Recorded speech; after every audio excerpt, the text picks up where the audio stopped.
అప్పుల బాధలు వెంటాడుతున్నాయా? అయితే 6 JVR వారి జాతిరత్నాలు ధరించండి. హాయ్, వెల్కమ్ టు మనం టీవీ. నేను మీ మనోజ్. ఏపీలో అసెంబ్లీ సమావేశాలు జరుగుతున్నాయి. ఈరోజు బాలయ్య బాబు మాట్లాడారు. నిండు సభలో జగన్ని ఒక సైకో అంటూ కూడా ఆయన మాట్లాడిన పరిస్థితి. ఇప్పుడు బాలయ్య బాబు మాట్లాడిన మాటల మీదనే ఇప్పుడు తెలుగు రాష్ట్రాల్లో చర్చ నడుస్తుంది. అసలు బాలయ్య బాబు నిండు సభలో అలా మాట్లాడొచ్చా లేదా ఏంటి మాట్లాడదాం. మనతో పాటు ప్రముఖ పొలిటికల్ అనలిస్ట్ కట్ట కార్తిక్ గారు. నమస్కారం. బాలయ్య బాబు నిండు సభలో జగన్ని సైకో గాడు అనడం కరెక్టేనా? ఎంతవరకు అది తీసుకోవచ్చు అంటారు? బాలకృష్ణ గారు ఇవాళ కొత్తగా ఎమ్మెల్యే కాదు, మూడోసారి ఎమ్మెల్యే. హిందూపురం నుంచి ఆయన ప్రాతినిధ్యం వహిస్తున్నారు. అది ఉమ్మడి అనంతపురం జిల్లాలో ఉంది. 2014 నుంచి 2019 వరకు, 2019 నుంచి 2024 వరకు, 2024 నుంచి ఇప్పుడు మూడోసారి ఎమ్మెల్యేకి కంటిన్యూ అవుతున్నారు. ఏ రోజైనా అసెంబ్లీలో ఒక మహిళను అవమానించడం చూసావా? ఏ రోజైనా అసెంబ్లీలో బూతులు తిట్టడం చూసావా? ఇవాళ ఈ పదం నీకు బూత్గా అనిపిస్తుంది, నాకు తెలియదు. కానీ మామూలుగా ఎప్పుడైనా బూతులు తిట్టడం చూసావా? ఒక మహిళను అవమానించడం చూసావా? ఇవాళ అతను ఉద్దేశించి తాగొచ్చారా? ఏందా మాటలు? ఒక ఎమ్మెల్యేని పట్టుకొని, అసెంబ్లీకి వచ్చిన వ్యక్తిని పట్టుకొని తాగొచ్చారా, తాగొచ్చి మాట్లాడుతున్నారా? గతంలో తాగొచ్చే మాట్లాడారు ఈ రకంగా, బూతులు తాగొచ్చే తిట్టారా? ఏంటి అంటే మీరు ఎమ్మెల్యేని అవమానిస్తున్నారు. సభలో జరిగిన విషయాన్ని సభలోనే మాట్లాడాలి, కానీ బయట ప్రెస్ మీట్ పెట్టి మాట్లాడుతూ అవమానిస్తున్నారు అంటే ఇది ఎలా చూడాల్సిన పరిస్థితి ఉందో ప్రజలనే కామెంట్ రూపంలో అడుగు. అసెంబ్లీలో బాలకృష్ణ గారు మాట్లాడుతూ, ఆయన హిందూపురం ఎమ్మెల్యేగా ఉన్నారు, టీడీపీ పార్టీ నుంచి గెలిచారు, మూడోసారి ఎమ్మెల్యే ఆయన, జగన్మోహన్ రెడ్డి గారిని ఉద్దేశించుతూ ఆ సైకో అనేటువంటి విషయాన్ని ప్రస్తావించారు. వాస్తవానికి ఆ మాట అనటానికి ఆ చర్చను మనం చూడాలి. వాస్తవానికి కామినేని శ్రీనివాసరావు గారు మాట్లాడుతూ సినిమా ఇండస్ట్రీని జగన్మోహన్ రెడ్డి గారు అవమానించారు ఆయన అధికారంలో ఉన్నప్పుడు. సినిమా ఇండస్ట్రీ పెద్దలు జగన్మోహన్ రెడ్డి గారిని కలవటానికి వచ్చినప్పుడు గేటు దగ్గరే కారు ఆపి నడిపించారు. తర్వాత జగన్మోహన్ రెడ్డి గారు లేరు, మిమ్మల్ని సినిమా ఫోటోగ్రఫీ మంత్రి పేరు నాని గారు కలుస్తారు అని చెప్పే ప్రయత్నం చేశారు. చివరికి చిరంజీవి గారు కలగజేసుకొని, అదేంది మేము జగన్మోహన్ రెడ్డి గారిని కలవటానికి కదా అక్కడ నుంచి అందరం కలిసి వచ్చింది, మా సినిమా షెడ్యూల్స్ కూడా క్యాన్సిల్ చేసుకొని వచ్చింది అని కొద్ది గట్టిగా మాట్లాడటం వల్ల జగన్మోహన్ రెడ్డి గారు వచ్చి కలిశారు. కలిసిన తర్వాత కూడా చిరంజీవి గారు ముఖ్యమంత్రి కదా అని చెప్పేసి గౌరవంగా వినయంగా, తండ్రి లాంటి వారు మీరే పెద్ద మనసు చేసుకొని సినిమా ఇండస్ట్రీని కాపాడాలని ఏదో మాట అంటే ఆ నిమిషం బయట కట్ చేసి వైరల్ చేసి చిరంజీవి గారిని అవమానించారు. ఇదో చెప్తా ఉంటే కొంత బాలకృష్ణ గారు సినిమా ఇండస్ట్రీకి సంబంధించిన వ్యక్తి కాబట్టి, ఆ ఇండస్ట్రీ నుంచి ఎదిగిన వ్యక్తి కాబట్టి కొద్దిగా చివుక్కు మనది ఎవరికైనా ఉంటుంది కదా ఆ ఇండస్ట్రీ సంబంధించిన వ్యక్తి కాబట్టి. నిజానికి అవమానం జరిగిన మాట వాస్తవమే అనేటువంటి ఒక సంకేతాలు బాలకృష్ణ గారు కూడా తన మాటల్లో పంపుతూ, అయితే చిరంజీవి గారు గట్టిగా మాట్లాడితే తప్ప జగన్మోహన్ రెడ్డి గారు రావటం కాదు, జగన్మోహన్ రెడ్డి గారు కలుస్తామన్నారు, కలిశారు. కానీ అంటే దాన్ని అంటే వాస్తవానికి ఏంటంటే సినిమా ఇండస్ట్రీని మరీ అంత అవమానించారు అనుకున్నప్పుడు సినిమా ఇండస్ట్రీకి సంబంధించినటువంటి వ్యక్తి కాబట్టి బాలకృష్ణ గారు కొద్దిగా వచ్చుకొని అలా కాదు అని చెప్పే ప్రయత్నంలో ఆ సైకోని కలవడానికి పోయినప్పుడు అన్నారు. ఎందుకన్నారు ఆ మాట అనేది జాగ్రత్తగా మనం పరిస్థితి. వాస్తవానికి జగన్మోహన్ రెడ్డి గారిని ఆ పేరు ఎందుకు పిలుస్తారు, దాని మీద వైసీపీ నాయకులు పెద్ద ఎత్తున రియాక్ట్ అవుతున్నారు, ఆందోళన చెందుతున్నారు. ఇందాక జూపడి ప్రభాకర్ రావు గారి ప్రెస్ మీట్ నేను చూశాను సాక్షి ఛానల్లో. నిజానికి చాలా మంది వైసీపీ నాయకులు కూడా ఇప్పుడు దాని మీద ట్రోల్స్ చేస్తున్నారు, మాట్లాడుతున్నారు పదే పదే. సరే, ఈ పదం ఒక తప్పు అనుకుందాం ఒకసారి. సైకో అనేటువంటి పదం తప్పు అనుకుందాం. సైకో అనే పదం తప్పు కావచ్చు, కానీ బూత్ కాదు. కానీ వైసీపీ అధికారంలో ఉన్నప్పుడు చంద్రబాబు నాయుడు గారిని ఉద్దేశించి టీడీపీ నుంచి గెలిచి వైసీపీలోకి వెళ్ళినటువంటి ఎమ్మెల్యే అయినటువంటి వల్లభనేని వంశీ ఏం మాట్లాడాడు? చంద్రబాబు నాయుడు గారు సతీమణి అని అసెంబ్లీలో కూడా లేదు ఆవిడ గురించి, ఆమె క్యారెక్టర్ గురించి, నారా లోకేష్ పుట్టి గురించి ఏ రకమైన కామెంట్ చేశాడు? ఆ రోజు సభానాయకుడిగా ముఖ్యమంత్రిగా ఉన్న జగన్మోహన్ రెడ్డి గారు ముస్లిమ్స్ నవ్వులు నవ్వారా లేదా? నవ్వారు. తర్వాత ఆ రోజు మంత్రిగా ఉన్నటువంటి అంబటి రాంబాబు మాధవరావు అంటే ఏదో కామెంట్, మాధవరెడ్డి అంటే ఏదో కామెంట్ చేసి వెటకారం చేస్తా ఉంటే దాన్ని అసెంబ్లీలో జగన్మోహన్ రెడ్డి గారు నవ్వారా లేదా? నవ్వారు. సరే, ఆ రెండు పక్కన పెట్టు, ఆ రెండు జరగలేదు నడుస్తుంది, ఓకే.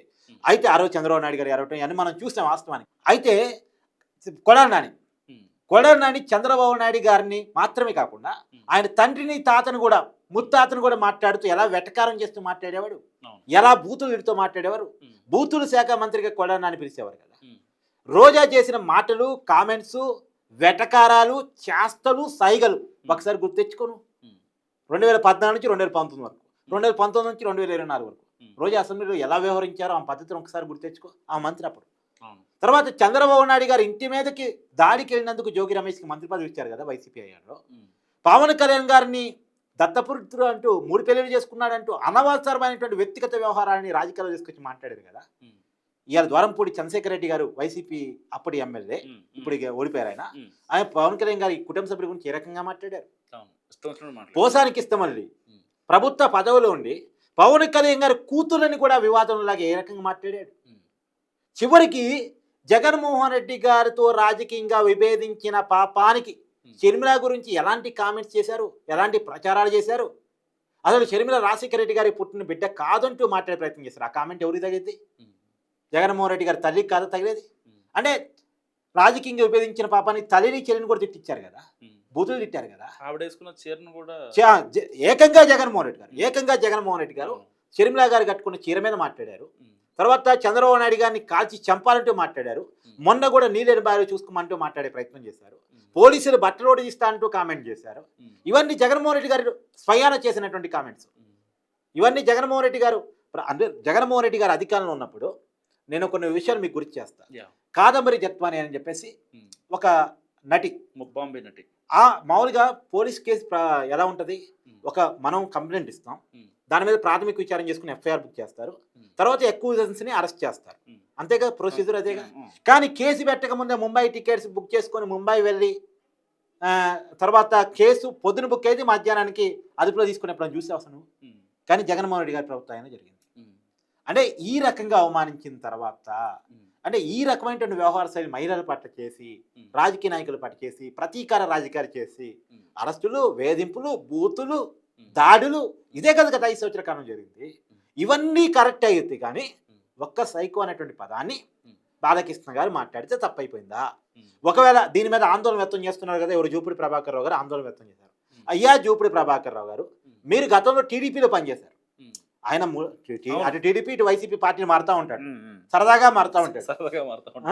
ఇప్పుడు ఆయన మంత్రి పదవి ఇస్తారంటే వెంటనే గోడ దూకడానికి సిద్ధంగా ఉంటాడు. టీడీపీలో ఉన్నప్పుడు ఇదే పదాన్ని జూపిడి ప్రభాకర్ రావు గారు ఎన్నిసార్లు వాడుంటారు, ఎన్నిసార్లు మాట్లాడుంటారు.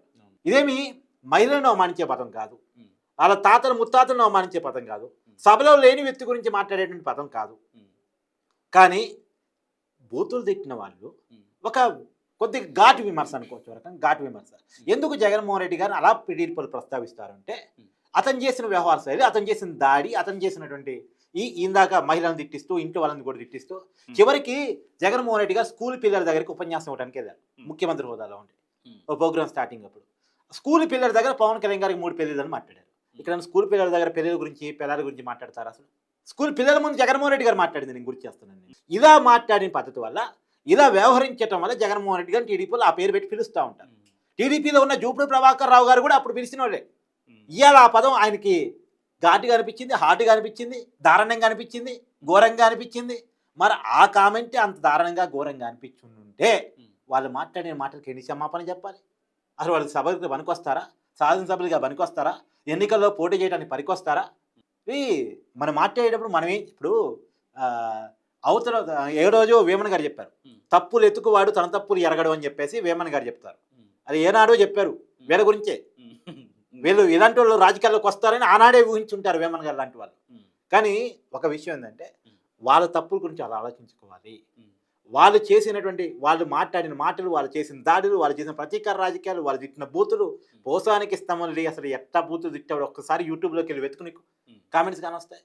అలా ఏమన్నా వీళ్ళు తిట్టారా? నేను ఒక విషయం చెప్తాను. వైఎస్ భారతి గారిని ఒక ఐటీడీపీ కార్యకర్త కిరణ్ అనే వ్యక్తి అనకూడని మాట అంటే అతన్ని ఇమీడియట్గా పార్టీ నుంచి సస్పెండ్ చేసి ఒక్క రోజులో తీసపోయి జైల్లో పెట్టారు. ఎవరిని అన్నది? అవతల రాజకీయ ప్రత్యర్థిని అన్నది. రాజకీయ ప్రత్యర్థిని కదా అని ఊరుకోలే, అన్నది మనోడు కదా అని ఊరుకోలే. మనోడేంటి పరాయోడేంటి? ఆ కామెంట్ తప్పు, అలా అనకూడదు. ఇమ్మీడియట్గా అరెస్ట్ చేయండి, అతను పార్టీలో కార్యకర్తగా కూడా ఉండటానికి వీలేదని చెప్పేసి సస్పెండ్ చేసి తీసిపోయి జైల్లో పెట్టేశారు. అలా ఉండారు రాజకీయాలు. ఇప్పుడు వాళ్ళు ఏదో నీతులు మాట్లాడుతూ ఉంటే మనం వింటామంటే దెయ్యాలు వేదాలు వర్ణించినట్టుంది. Thank you. సో ఇది కార్తికేయ అనాలిసిస్. మీరేమనుకుంటారో మస్ట్ కామెంట్ చేయండి. చూస్తూనే ఉండండి మనం టీవీ.